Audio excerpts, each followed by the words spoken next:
آج کل کے حالات میں نفل نمازوں کا اور نفلی عبادات کا شوق ختم ہوتا جا رہا ہے۔ آپ نے سنا ہوگا ایک جملہ کہ جی نفلیں تو بڑے لوگوں کی بات ہے، ہم سے تو فرض ہی پورے ہو جائیں تو بڑا اچھا، بڑی بات ہے، ہم کہاں اس قابل، ہم سے تو فرض ہی پورے نہیں ہوتے۔ اس قسم کی باتیں کر لیتے ہیں، یا پھر یہ کہہ دیتے ہیں جی یہ نفل ہے نا، کوئی فرض تو نہیں، واجب تو نہیں، کوئی ضروری تو نہیں، اس کے بغیر بھی تو گزارا ہو سکتا ہے نا۔ ایک سمجھنے کے لیے بات کر رہا ہوں، جنت ہمارے بغیر بھی تو گزارا کر سکتی ہے، چل سکتی ہے نا۔ ہمارا کو جانا ضروری تو نہیں جنت میں، کہ ضروری ہے کہ ہم بھی جنت میں جائیں گے، صرف سمجھانے کے لیے بات کی گئی۔ تو فرائض تو پورے کرنے ہی کرنے ہیں، واجبات تو پورے کرنے ہی کرنے ہیں۔ نفل کی اتنی اہمیت ہے شریعت میں، آج اس کی نفل کی اہمیت کو سمجھیں۔ 3 مین پوائنٹس ہیں جو محدثین نے لکھے ہیں، ان کو سمجھ لیں، اگر سمجھ میں آ گئے تو انشاءاللہ عمل بھی ہونا آسان ہو جائے گا۔ اللہ اکبر کبیرہ۔ نفل کے 3 بڑے فائدے۔ پہلا فائدہ، یہ نفل قیامت کے دن ہمارے فرائض کی کمی کو پورا کرنے میں کام آئیں گے۔ معمولی چیز نہیں ہے، معمولی سمجھ کے اس کو چھوڑ دینا، یہ قیامت کے دن پتہ لگے گا۔ سنیے اور دل کے کانوں سے سنیے، مفہوم عرض کرتا ہوں حدیث کا۔ قیامت کے دن انسان کا نامہ اعمال پیش ہوگا، فرض نمازوں میں کمی نکل آئے گی۔ فرشتے کہیں گے یا اللہ اس کے فرضوں میں کمی ہے۔ اللہ پاک پوچھیں گے دیکھو اس کے اعمال نامے میں کہیں نفلیں لکھی ہوئی ہیں، کوئی چاشت، اشراق، اوابین، تہجد، تحیۃ الوضو، تحیۃ المسجد، صلاۃ الحاجات، صلاۃ الشکر، صلاۃ المصائب، یہ پڑھتا تھا، دیکھو کچھ ہے اس میں۔ فرشتے دیکھیں گے یا اللہ اس میں تو ہے، یہ تو پڑھتا تھا، صلاۃ التسبیح وغیرہ۔ اللہ پاک فرمائیں گے اچھا میرے بندے کی فرائض کی جو کمی ہے ان نفلوں سے پوری کر دو، اسے جنت بھیج دو۔ زکوٰۃ کا حساب ہوگا تو زکوٰۃ میں کوئی مسئلہ نکل آئے گا، پھر یہی سب کچھ پوچھا جائے گا۔ اللہ پاک فرمائیں گے اچھا دیکھو بھئی اگر اس کے نامہ اعمال میں کوئی صدقات، خیرات، کوئی عطیات اور کچھ نیکیاں ہیں مالی، تو وہ آج نکال کے زکوٰۃ کی کمی کو پوری کر دو، میں اس کو جنت دینا چاہتا ہوں۔ کتنی بڑی بات ہے۔ ہم یہ جو کہہ دیتے ہیں نا جی فرض ہی بڑی پورے ہو جائیں تو بہت بڑی بات، ہمارے فرض کون سے مکمل ہیں جی؟ کس کو دعویٰ ہے؟ ہمیں معلوم ہے ہماری کتنی کمیاں ہیں، کون کون سی کمیاں ہیں۔ کمی بتانے نہیں بیٹھا، لیکن سمجھانے کے لیے بعض دفعہ یہ ذکر کرنا پڑتا ہے۔ ہماری ایک تو توجہ میں کمی ہوتی ہے، کھڑے نماز میں ہوتے ہیں اور ادھر ادھر پہنچے ہوئے ہوتے ہیں، عین حالت نماز میں بھی دکان کے اندر ہوتے ہیں۔ ہاں جی عاطف صاحب ایسا ہوا کبھی آپ کے ساتھ؟ عین حالت نماز میں عورتیں کچن کے اندر ہوتی ہیں، تو کتنی بڑی کمی ہے۔ بلکہ حضرت جی پیر حافظ ذوالفقار احمد نقشبندی دامت برکاتہ العالیہ نے ایک مرتبہ نا بڑی عجیب مثال، بڑی خوبصورت مثال دی ہماری نمازوں کی۔ فرمانے لگے کہ ہماری نمازیں ایسے ہوتی ہیں جیسے کہ ایک انسان جہاز میں بیٹھا، اس نے سفر کر کے کہیں جانا ہے، اب یہ ٹیک آف ہوا، جہاز ہوا میں آیا، اس کو ذرا نیند آ گئی ہے، ریلیکس ہو کے سو گیا۔ اب جہاز چل رہا ہے اپنا سفر پہ ہے، اور جب وہ لینڈنگ کے لیے آتا ہے نا اور رن وے کے اوپر اس کے ٹائر لگتے ہیں تو اچانک اس کو نا سو رہا تھا، جھٹکا سا لگتا ہے، پھر اٹھ جاتا ہے، اس کو سمجھے اوہو یہ تو میں اپنے منزل پہنچ گیا۔ تو فرمایا کہ انسان ہماری توجہ کا بعض دفعہ ایسا ہو جاتا ہے کہ یہ نیت باندھی اللہ اکبر، اس کے بعد یہ فلائٹ شروع ہو گئی، اب ہمیں نہیں پتہ ہم کدھر ہیں، اور خیالات کی دنیا میں سفر کرتے کرتے کرتے ہم نماز پڑھ رہے ہیں، رکوع سجدے سب ہو رہے ہیں، تحیات بھی ہو رہی ہے سب، اور جب چوتھی رکعت کا ہم سلام پھرتے ہیں السلام علیکم ورحمۃ اللہ، تب معلوم ہوتا ہے اوہو یہ تو ہماری 4 رکعتیں پوری ہو گئی، آنکھ کھل جاتی ہیں۔ تو بعض مرتبہ تو ہماری نماز ایسی ہوتی ہے، تو یہ کوئی تھوڑی سی کمی ہے۔ اس کے علاوہ اخلاص کی کمی کو ہم غور کریں، علم کی کمی کو ہم غور کریں کہ ہمیں نماز کے فرائض، واجبات، مفسدات، مکروہات، سنن، اس کا کچھ بھی نہیں پتہ الا ماشاءاللہ۔ کس لفظ سے کس چیز سے نماز خراب ہو جاتی ہے، سجدہ سہو کہاں ہوتا ہے کہاں نہیں ہوتا، یہ نہیں پتہ۔ تو کتنی دفعہ علم میں نہ ہونے کی وجہ سے ہماری نماز خراب ہو جاتی. پھر ہماری جلد بازی کی نمازیں، ویسے وہ ہوتا ہے نا وہ کھلونا، اس کو آپ چابی دے دیں تو اس قسم کا ہمارا سلسلہ ہوتا ہے کہ ہم نے اپنے آپ کو چابی دے دی، وہ چلتا رہتا ہے کھلونا اپنی اس کے اوپر، جیسے چابی پوری ہوتی ہے تو کھڑا ہو جاتا ہے. ہماری بھی ایک اندر چل رہا ہوتا ہے سلسلہ. جلد بازی کے اندر ہم کیا کیا کرتے ہیں ذرا غور کریں. انسان رکوع میں ہے، اب اس نے کھڑا ہونا ہے، سجدے میں جانے سے پہلے کھڑا ہونا ہے، اس کو قومہ کہتے ہیں. اس میں یہ ایک رکوع سے کھڑا ہوا اور واپس نیچے، قرار نہیں پکڑا اس نے، اس کی نماز نہیں ہوئی. 2 سجدے ہیں، ایک سجدہ کیا سر رکھا ہوا زمین پہ، اب یہ دوسرے سجدے کے اور پہلے سجدے کے درمیان اس نے بیٹھنا ہے. اب یہ بیٹھا پورا نہیں اور ڈائریکٹ دوبارہ چلا گیا. اس جلد بازی کی وجہ، اس کو جلسہ کہتے ہیں. قومہ اور جلسہ، ان دونوں پوزیشنوں میں جلد بازی کی وجہ سے نماز ہی نہیں ہوتی، گویا 60 سال نماز پڑھتا رہے.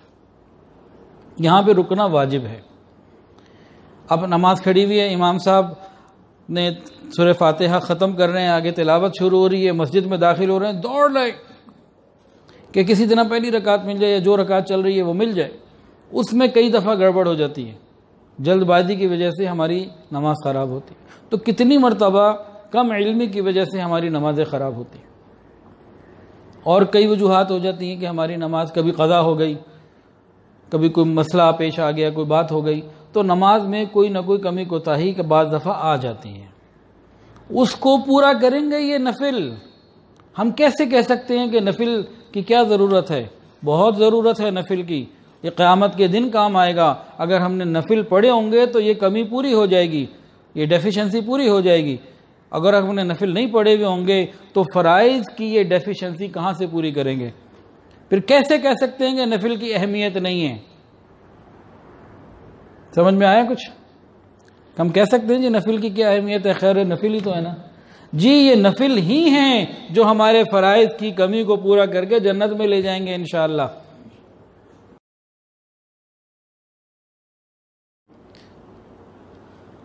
اللہ اکبر.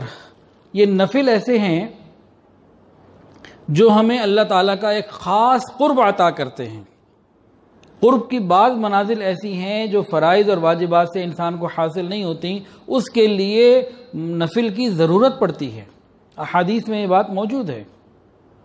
بعض معاملات ایسے ہیں، بعض مقامات ایسے ہیں. فرمایا حدیث کے اندر آتا ہے حتی احبہ، کہ بندہ میرا قرب حاصل کر لیتا ہے نوافل کے ذریعے، حتی احبہ، میں اسے محبت کرنے لگ جاتا ہوں. تو محبت الہی کے کچھ مقامات ایسے ہیں. جیسے حدیث کے اندر آتا ہے، مفہوم عرض کر رہا ہوں، کہ بندہ ایک ایسا مقام حاصل کر لیتا ہے کہ میں اس کی زبان بن جاتا ہوں جس سے وہ بولتا ہے، میں ہاتھ بن جاتا ہوں جس سے وہ پکڑتا ہے، میں آنکھیں بن جاتا ہوں جس سے وہ دیکھتا ہے. مفہوم عرض کر رہا ہوں. یعنی کیا پدے کا شوربہ. یہ اس کو اتنا مقام اللہ عزت کا دے رہے ہیں، میں اس کی آنکھ بن جاتا ہوں، میں اس کے ہاتھ بن جاتا ہوں، میں اس کی زبان بن جاتا ہوں، میں اس کے پاؤں بن جاتا ہوں. اللہ اکبر کبیرہ. کتنی بڑی سعادت کی بات ہے، تھوڑی بات تو نہیں ہے. یہ مرحلہ، یہ عزت کا مقام یہ نوافل سے ملتا ہے. فرائض اور واجبات تو کرنے ہی. کوئی یہ کہ جی میں صرف نفل ہی کی کثرت کر لوں اور فرائض نہ پڑھوں، تو یہ تو بیوقوفی کی بات ہے. ہم تو بیوقوفی کی بات نہیں کر رہے، ہم شریعت کی بات کر رہے ہیں. تو یہ معاملہ محبت کا ہے، یہ محبت والوں کو ہی ملتا ہے، بغیر محبت کے نہیں ملتا. اس کی کئی مثالیں ہمارے اپنے معاشرے کے اندر کہ نفل سے خاص تعلق کیسے قائم ہوتا ہے، اس کی عام سی مثالیں دیکھیں. آپ کے گھر میں کام ہو رہا ہے، مزدور لگے ہوئے ہیں، 5 مہینے ہو گئے کام ہو رہا ہے. آپ روزانہ شام کو گھر آتے ہیں اور لیبر کو اپنے پیمنٹ دے دیتے ہیں. کسی کی 800 روپے روز کی دہاڑی ہے، کسی کی 1000 روپے ہے، جو بھی جس کی ہے وہ آپ نے دی، وہ چلے گئے. تقریباً 5 ماہ ہو چکے ہیں آپ کے گھر کے کام کو.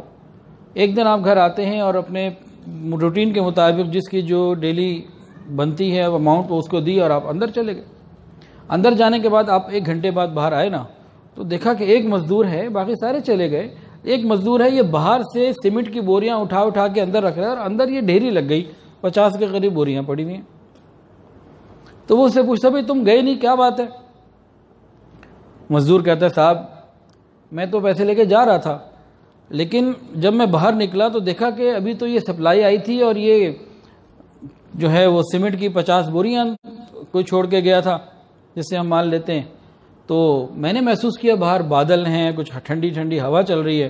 تو جاتے جاتے مجھے خطرہ ہوا اگر آج رات کو بارش ہو گئی نا, یہ 50 کی 50 بوریاں ضائع ہو جائیں گی اور صبح تک یہ خراب ہو جائیں گی. میں نے کہا اچھا چلو ایسا نہ ہو کہ آپ کے نقصان ہو, تو میں تھوڑا سا وقت لگا دیتا ہوں, اس کو اٹھا کے اندر رکھ دیتا ہوں. 5 مہینے تو ہو گئے مجھے یہاں کام کرتے ہوئے, تو میں نے تھوڑا سا یہ کام کر لیا.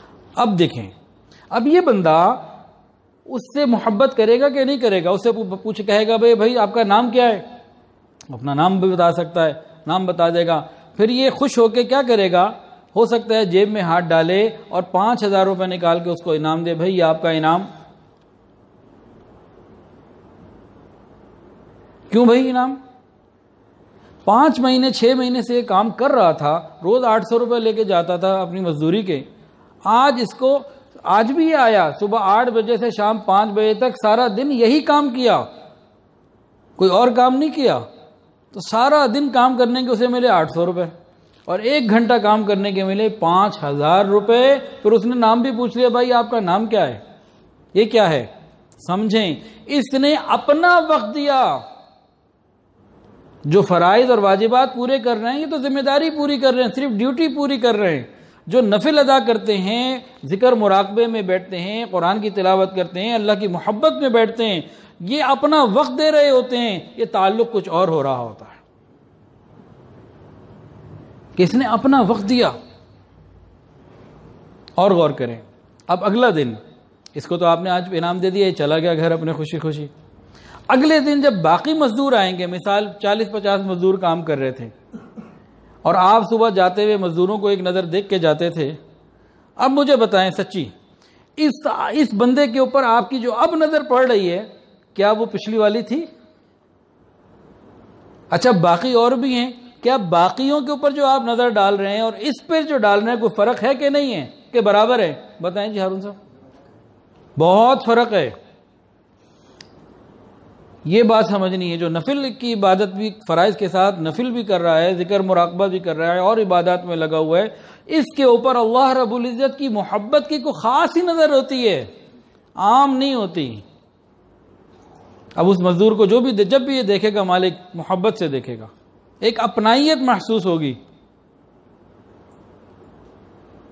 تو 5 مہینے روز 8 گھنٹے 10 گھنٹے وہ کام کرتا رہا, ایک دفعہ اپنائیت محسوس نہیں ہونا, نام بھی نہیں پوچھا اس کا, اور 1 گھنٹہ اس نے اپنا وقت جو دیا اپنائیت بھی محسوس کی ہے, اس کے اوپر نظر بھی کچھ اور ہوگی. بالکل سادہ سی مثال ہے یہ, کوئی راکٹ سائنس بیان نہیں کی. جو صرف فرائض پورے کرتے ہیں ان کا الحمدللہ بہت غنیمت ہے, کرنے ہیں, لیکن اللہ کی خاص محبت کی نظر اگر چاہیے نا تو پھر کچھ نفلوں کا اسٹاک رکھنا پڑے گا. یہ محبت کی باتیں. بچہ دودھ کو دودو بول دے, ماں جگہ جگہ جا کے بتاتی ہے میرے بچے نے دودھ کو دودو بول دیا, بسکٹ کو کپچا بول دیا. کیوں؟ یہ محبت اور تعلق کی بات ہے. تو جن کا اللہ سے تعلق ہوتا ہے وہ نفل اور دوسری عبادات میں خوب لگتے ہیں, ان کا معاملہ کچھ اور ہو جاتا ہے. جو صرف فرائض واجبات پوری کر رہے ہیں یہ تو صرف مزدور کی طرح ڈیوٹی پوری کر رہے ہیں, کوئی تعلق نہیں ہے. ہاں جو تعلق ظاہر کرے گا, اپنا وقت اللہ کو دے گا, اس کے اوپر اللہ کی محبت کی نظر کچھ اور ہوگی. یہ نفل کا فائدہ ہے. ہم زمین پہ کہیں جا رہے ہوں گے, اللہ تعالیٰ زمین کے اوپر بسنے والے اربوں لوگوں کو دیکھ رہے ہوں گے. اس نفل اور زیادہ عبادت کرنے والے کے اوپر جو محبت کی نگاہ پڑ رہی ہوگی اس کا عالم ہی کچھ اور ہوگا. کہتے ہیں جی نفلوں میں کیا رکھا ہے جی, اس کی کون سی کوئی ضروری ہے؟ یہ کہ ضروری تو نہیں ہے. او بھائی ہمارا بھی جنت میں جانا کوئی ضروری ہے؟ یہ بھی کوئی بندہ سوچ لے. ہمارے بغیر جنت کا کام چل جائے گا, ہمیں تو کچھ کرنا ہے نا. نفل کا ایک فائدہ یہ ہے کہ قیامت کے دن فرائض کی کمی کو پورا کریں گے. نفل کا دوسرا فائدہ یہ ہے اللہ تعالیٰ کی محبت میں جو خاص مقامات ہیں وہ جو نفل ہی سے مل پاتے ہیں انسان کو وہ مل جائیں گے. تیسرا فائدہ نفلی عبادات کا. نفلی ہے جی, کون سے کو ضروری ہیں جی, یہ بڑا برا جملہ ہے, ان کی بڑی اہمیت ہے, بڑی فضائل بتائے ہیں. اس کا تیسرا فائدہ جو نفل پابندی سے ادا کرتا ہوگا اس کی سنتیں محفوظ, اس کے واجبات محفوظ, اس کے فرائض محفوظ. یہ نفل ایک چار دیواری ہے، ایک پروٹیکشن وال ہے، ایک حفاظت کی باڑ ہے جو انسان کے فرائض کو محفوظ کر رکھتی ہے، بلکہ اس سے بڑھ کر اس کے ایمان کو محفوظ رکھتی ہے۔ کیا مطلب؟ سمپل، جو آدمی نفل ساری پڑھتا ہوگا، بتائیں وہ فرض پڑھتا ہوگا کہ نہیں پڑھتا ہوگا؟ سیدھی سی بات ہے۔ یہ کیسے ہو سکتا ہے جو باقی نوافل پڑھتا ہو فرائض نہ پڑھتا ہو؟ یعنی اس کی ایمان اور اس کا فرائض محفوظ ہو رہے ہیں۔ شیطان جب پہلا حملہ کرتا ہے نا، کیا کرتا ہے؟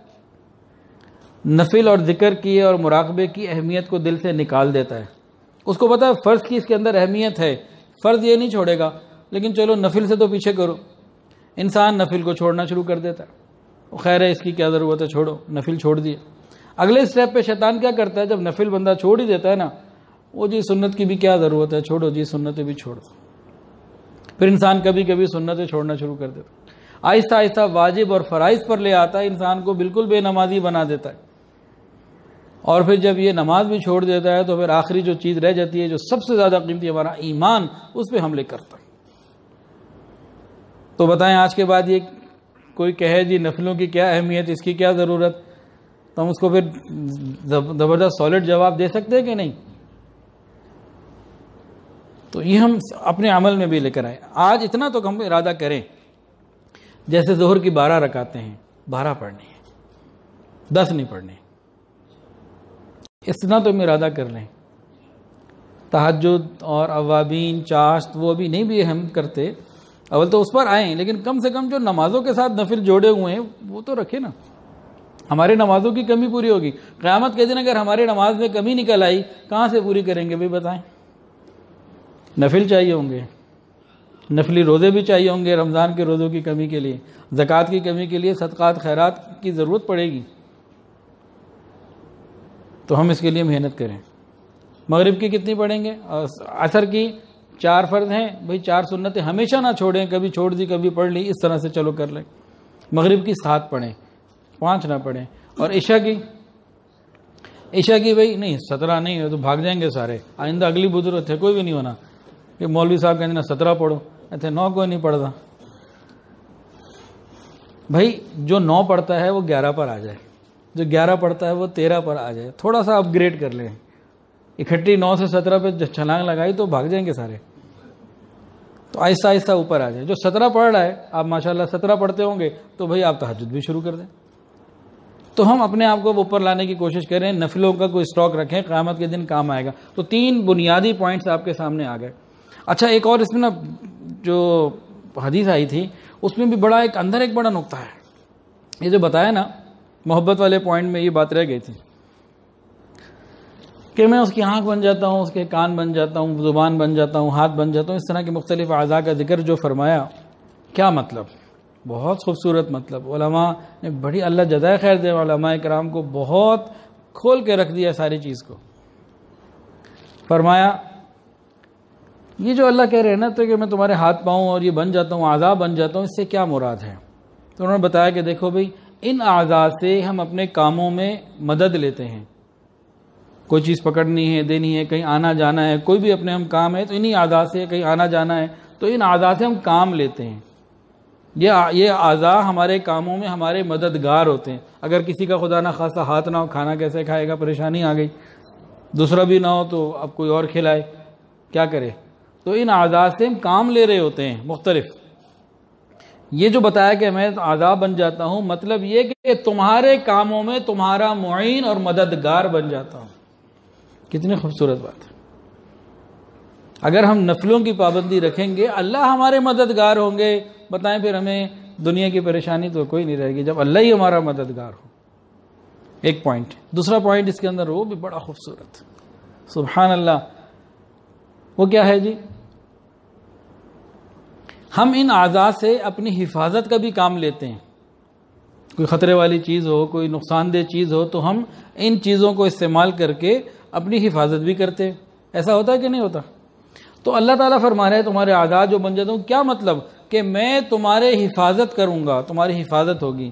تو نفلوں سے اللہ ہمارے مددگار ہو گئے، ہماری حفاظت ہو گئی، اللہ کی محبت مل گئی، قیامت کے دن کی جو فرائض کی ڈیفیشنسی ہے وہ پوری ہو گئی، اور ہمارے فرائض کی حفاظت ہو گئی، اور کتنے فائدے چاہیے بھئی نفلوں کے؟ تو بھئی جتنے بیٹھے ہوئے ہیں سب ارادہ کریں، جو یہ درسقرآن.com پر سن رہے ہیں تو بھئی یہ بھی پھر ارادہ، یہ تو سن بھی نہیں تو دیکھ بھی رہے ہیں، تو بھئی یہ بھی ارادہ کریں کہ بھئی ہم کوشش کریں گے بہتر سے بہتر کی۔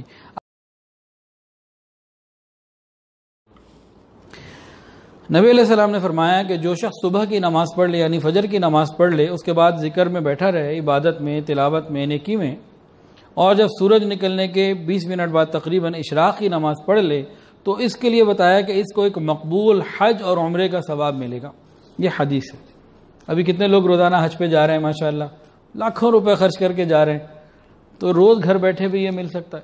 اپنے ملک میں باجماعت نماز پڑھی، بیٹھے رہے، اشراق کے بعد آ گئے، اور جو عورتیں ہیں وہ گھر میں اس نعمت کو حاصل کر سکتی ہیں۔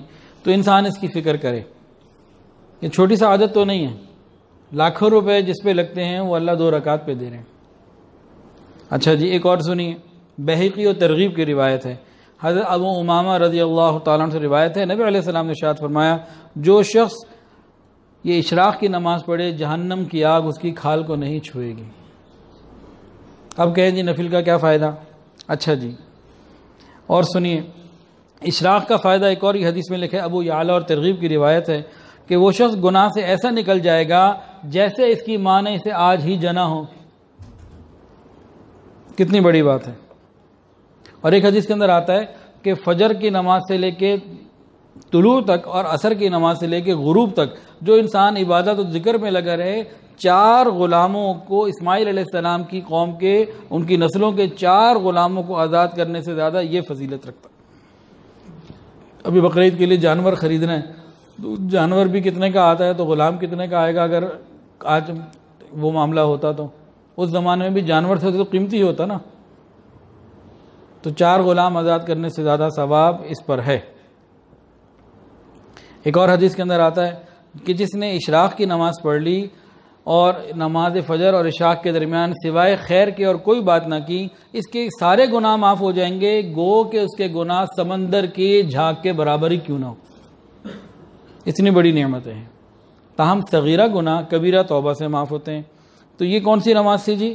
یہ نماز تھی اشراق کی، کہ فجر ہونے کے بعد انسان کوشش کرے اور 2 رکعت یا 2 کر کے 4 رکعت اشراق کے پڑھ لے۔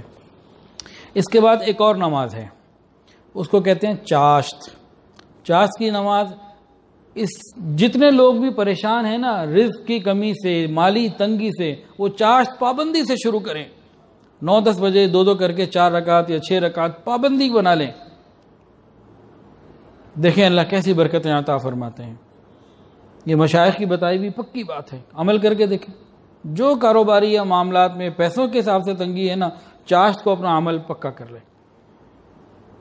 اسی طرح گھر میں عورتیں چاشت کی نماز پابندی سے پڑھیں، اپنے خاوند کے رزق کے لیے برکت کی دعا اللہ سے مانگیں۔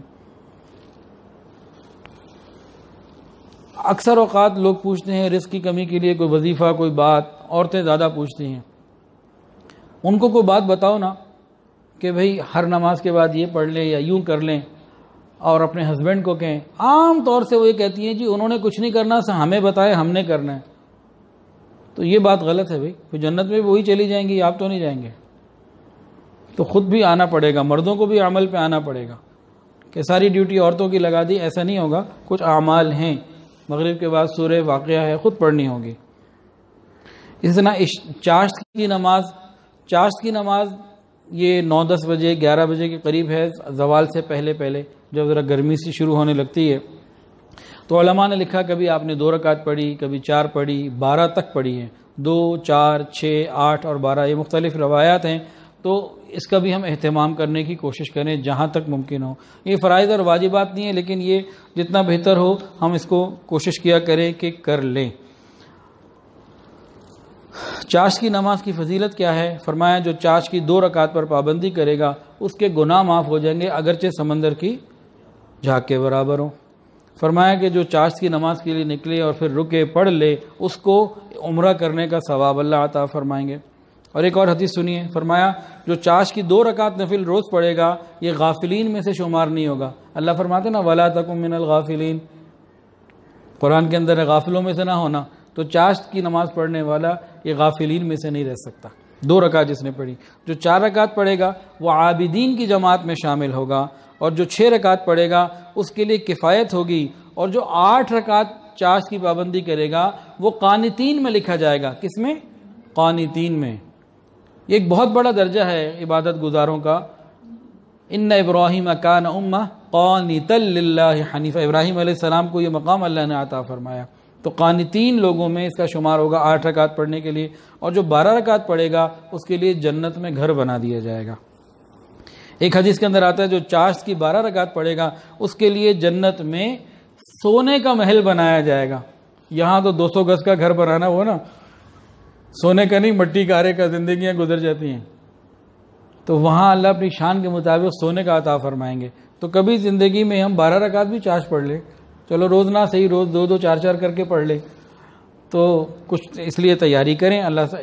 جو یہ حدیثیں ہیں نا، آپ عمل یہاں کریں، قیامت کے دن اللہ سے مانگیں یا اللہ تیرے محبوب کی یہ بات پہنچی تھی، یہ میں نے عمل کیا، اللہ مجھے دے دے، اللہ دے دیں گے انشاءاللہ۔ اچھا، حدیث کے اندر آتا ہے ہر آدمی کے جسم کے اوپر نا 360 جوڑ ہے، اور ہر جوڑ کا صدقہ روزانہ واجب ہے، روزانہ لازم ہے کرنا۔ جب صبح اٹھے دیکھے بھئی ہر جوڑ ٹھیک ہے، بالکل ٹھیک ہوں، چل پھر رہا ہوں، آنکھیں کام کر رہی ہیں، پورا جسم ٹھیک ہے، اب کیا ہو گیا؟ اس کے اوپر حدیث کے مطابق 360 جوڑوں کا صدقہ کرنا جو ہے نا لازم ہو گیا۔ صحابہ نے پوچھا اتنے پیسے کون کہاں سے لائے، کیا کریں؟ تو نبی علیہ السلام نے چند باتیں نا اس کی بتا دی کہ بھئی چاشت کی 2 رکعت پڑھ لو، یہ صدقہ ادا ہو جائے گا، خیر کی بات کلمہ کسی کو کر دو گے تو تمہارا یہ جو ہے نا وہ صدقہ ادا ہو جائے گا، سبحان اللہ الحمدللہ، ان چیزوں سے ان اعضاء کے جو معاملہ ہے وہ بھی کور ہو جائے گا۔ اور چاشت کی نماز، اب سنیے جو پہلے بات بتائی، سنیے نبی علیہ السلام نے فرمایا چاشت کی پابندی لوگوں کو اواب کے گروپ میں شامل کر دیتی ہے۔ ایک گروپ ہے اواب، ان ابراہیم لحلیم اواہ منیب، انہ اواب، ایوب علیہ السلام کے لیے قرآن میں آیا۔ تو اواب بھی ایک خاص جو ہے نا مقام ہے، اوابین میں انسان آ جاتا ہے، کس سے؟ چاشت کی نماز کی پابندی سے۔ یہ خاص مقامات ہیں جو اس سے ملتے ہیں۔ اور سنیے حدیث کے اندر ہے، ترغیب کی روایت ہے، جو شخص چاشت کی نماز پابندی سے پڑھ دے گا، قیامت کے دن ایک منادی پکارے گا، اعلان کرنے والا، کہ تم جنت کے اس دروازہ چاشت سے اندر داخل ہو جاؤ۔ ایک دروازہ ہے خاص جو چاشت کی نماز پڑھنے والوں کے لیے بنایا گیا، سارے وہاں سے چلے جائیں۔ تو یہ حدیث ہے۔ نبی علیہ السلام اپنے بعض محبوب صحابہ کو خاص طور سے چاشت کی ترغیب دیا کرتے تھے۔ اللہ اکبر کبیرہ۔ اور چاشت کی نماز میں اگر آسانی ہو تو سورہ شمس اور والضحیٰ، پہلی رکعت میں والشمس وضحاہا، اور دوسری رکعت میں واللیل اذا سجا، والضحیٰ واللیل اذا سجا، وہ پڑھ لے۔ باقی جو یاد ہو، جو آسانی ہو، انسان کوشش کر لے۔ کو حدیث میں بتایا گیا ہے اس بات کا، یعنی صورت متعین کرنا کوئی ضروری نہیں ہے، لیکن ان 2 صورتوں کی اس میں ترغیب آئی ہے چاشت کی نماز میں۔ ایک اور نماز ہے، اس کو کہتے ہیں تحیۃ الوضو۔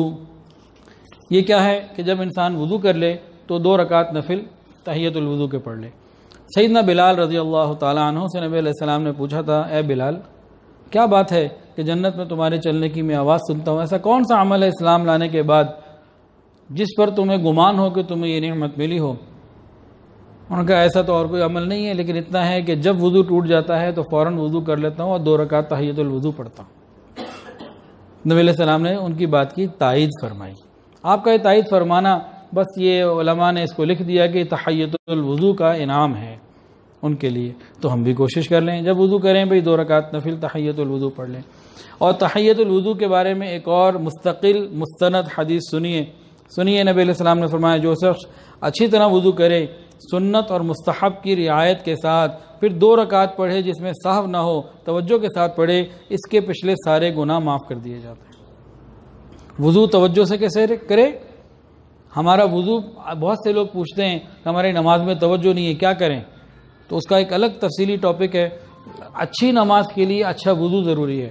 جس کی وضو اچھا ہوگا اس کی نماز بھی اچھی ہوگی، اور جس کا وضو خراب ہوگا اس کی نماز اچھی نہیں ہو سکتی۔ یہ ایک ترتیب ہے۔ ایک اور نماز ہے تحیۃ المسجد، جب انسان مسجد میں جائے تو 2 رکعت مسجد پڑھے، تحیۃ المسجد پڑھے، اس کی بھی بڑی فضیلت ہے، اس کا بھی انسان خیال کرے۔ حدیث میں آتا ہے قرب قیامت کی علامات میں سے یہ ہے کہ لوگ مسجد میں تو آئیں گے لیکن تحیۃ المسجد نہیں پڑھیں گے۔ عرب ممالک میں سعودی عرب جائیں نا حج عمرے پہ، وہ جو عربی آتا ہے اللہ کا بندہ وہ نفل 2 رکعت ضرور پڑھتا ہے۔ بیت اللہ شریف میں تو خیر تحیۃ الطواف ہے، لیکن ان حضرات کو ہم نے دیکھا ہے وہ خوب تحیۃ المسجد کے پابند ہیں، اور ہمارے علاقوں میں ادھر تحیۃ المسجد بہت تھوڑے لوگ پڑھتے ہیں۔ یہ بہت بڑی نعمت ہے، مسجد کا ایک ادب ہے اور ایک تعلق ہے اللہ سے، اس کا ہم کوشش کر لیں۔ تو 2 اور ہو گئیں، تحیۃ الوضو اور تحیۃ المسجد۔ ایک اور نماز ہے، اس کو استخارہ کہتے ہیں، نماز استخارہ۔ اچھا، استخارے کے بارے میں اس کا مطلب کیا ہے؟ اللہ تعالیٰ سے خیر طلب کرنا، اللہ تعالیٰ سے خیر طلب کرنا۔ عام طور سے کہتے ہیں جی مشورہ کرنا، یہ اللہ تعالیٰ سے مشورہ کرنا نہیں ہے، خیر مانگنا ہے۔ اس کا طریقہ کیا؟ بھئی 2 رکعت نفل پڑھ کے جو دعا استخارہ بہت مشہور ہے، کارڈ میں بھی مل جاتی ہے، کتابوں میں، اس کو پڑھ لیں اور اللہ تعالیٰ کی طرف رجوع رکھیں، اللہ تعالیٰ مہربانی فرما دیں گے۔ استخارہ خود کرنا سنت ہے، اس کا اہتمام کریں۔ دوسروں سے مجھے اتنے فون آتے ہیں میرے لیے استخارہ کر دیں، میرے لیے استخارہ کر دیں۔ بھئی خود کرنا سنت ہے، خود پوری کریں، اللہ سے اپنا تعلق جوڑیں۔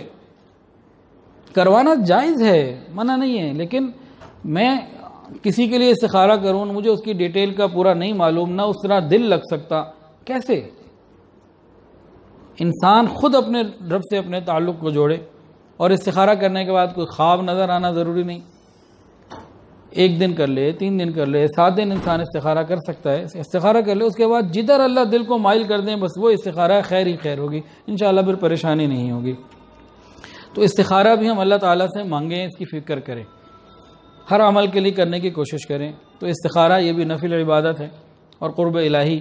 اس کے علاوہ صلاۃ التسبیح، یہ بہت بڑی عبادت ہے۔ نبی علیہ السلام نے اپنے چچا عباس جو ہے نا عبداللہ اپنے چچا عباس سے فرمایا تھا رضی اللہ تعالی عنہ کہ اے چچا، میں آپ کو ایک تحفہ دینا چاہتا ہوں، ایک بخشش دینا چاہتا ہوں، اگر آپ وہ عمل کر لیں گے تو آپ کے اگلے پچھلے سارے گناہ معاف ہو جائیں گے، جو جان بوجھ کے کیے، جو غلطی سے ہوئے، سب کام صاف ہو جائے گا۔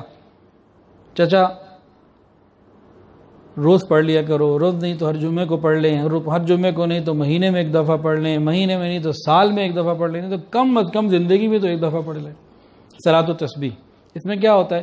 300 مرتبہ سبحان اللہ والحمد للہ ولا الہ الا اللہ واللہ اکبر ولا حول ولا قوت الا باللہ، یہ پڑھنا ہوتا ہے۔ اگر صرف سبحان اللہ والحمد للہ ولا الہ الا اللہ واللہ اکبر اتنا بھی پڑھ لیں تو کافی ہے۔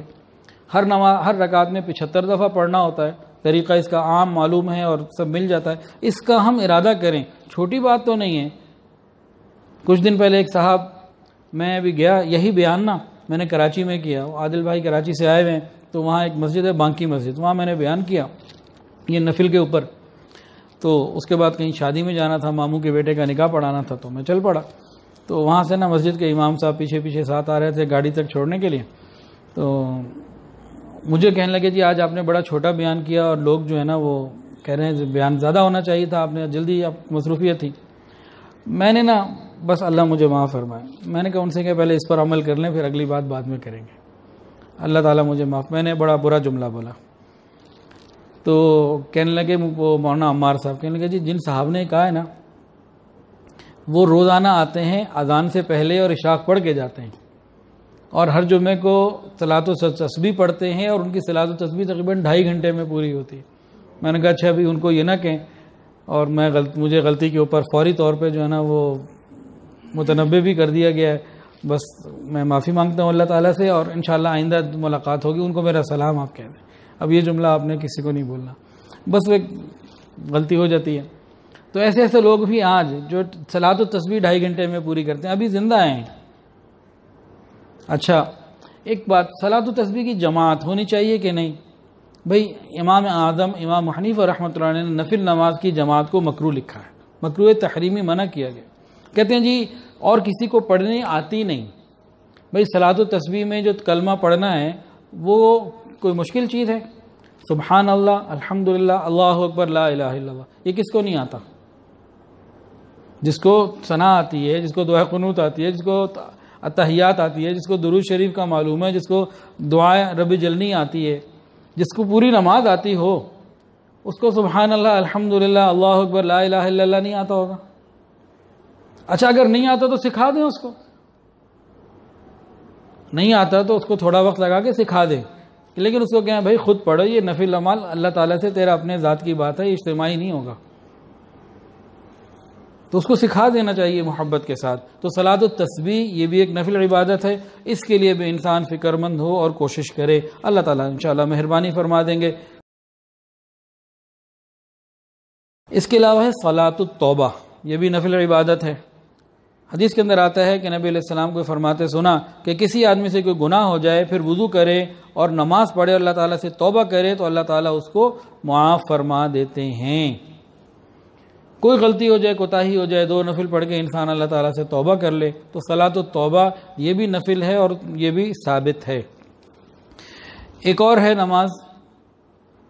نماز حاجت، صلاۃ الحاجت۔ کوئی انسان کو پریشانی ہو، حالات آ جائیں، کوئی حاجت ہو، کوئی چیز چاہیے اس کو، پریشانی ایک الگ چیز ہے، کوئی چیز اس کو چاہیے، اس کو گاڑی چاہیے، اس کو نوکری چاہیے، اس کو بیٹی کے لیے رشتہ چاہیے، اس کو کچھ بھی چاہیے، یہ چاہتا ہے، کیا کرے؟ 2 رکعت نفل پڑھے، وضو کرے اچھی طریقے سے، 2 رکعت نفل پڑھے اور اپنی درخواست اللہ کی بارگاہ میں ڈال دے، صلاۃ الحاجت۔ کسی عملیات کے پاس جانے کی اتنی کوئی ضرورت ہی نہیں ہے، بچنا چاہیے، تھوڑے ہیں جو صحیح ہیں، زیادہ تر تو خرابی آ جاتی ہے، پریشان ہو جاتے ہیں، تو مصلی بچھائیں، 2 نفل پڑھ کے اللہ سے اپنی ہر حاجت مانگیں۔ اس عمل کو کیا کہا گیا؟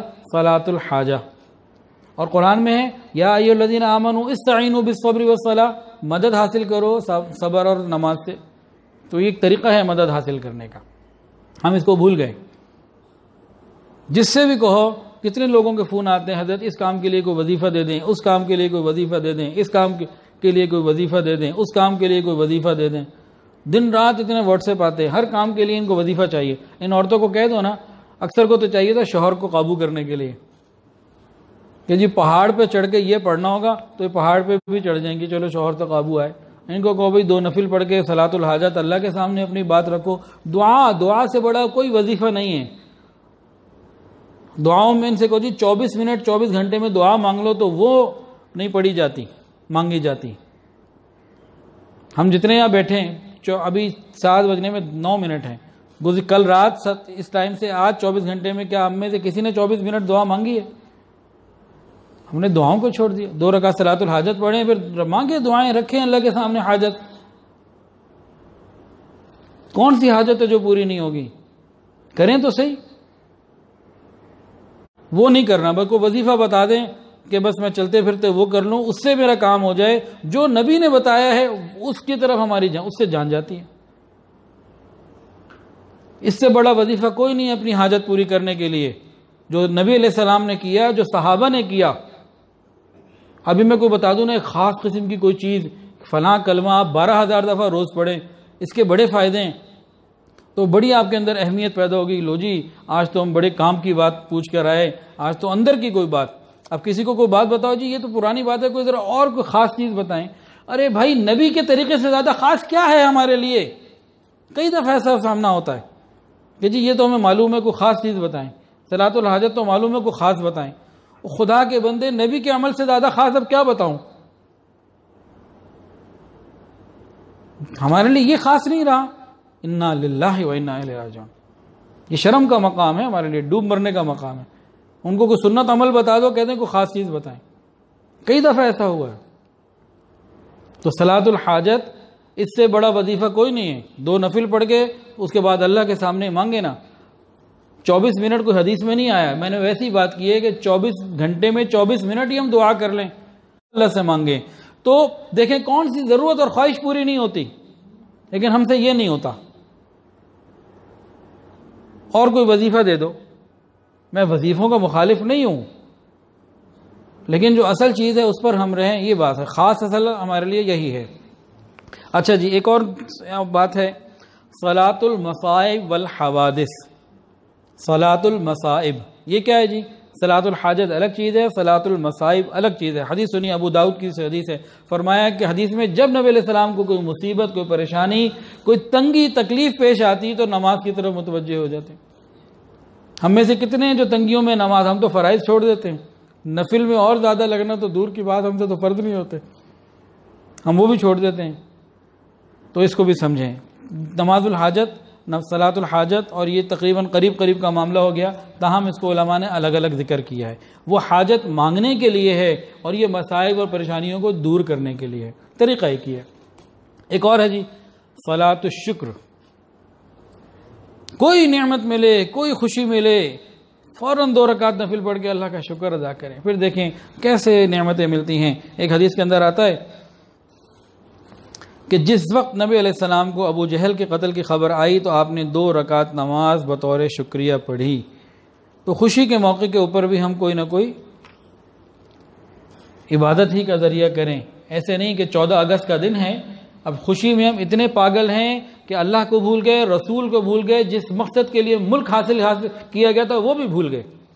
جو لوگ 14 اگست میں گانے بجانے، مکس گیدرنگ اور واہیات قسم کی حرکتیں کرتے ہیں، یہ قیامت کے دن ان لاکھوں شہداء کو کیا منہ دکھائیں گے کہ اس لیے آزادی حاصل کی تھی؟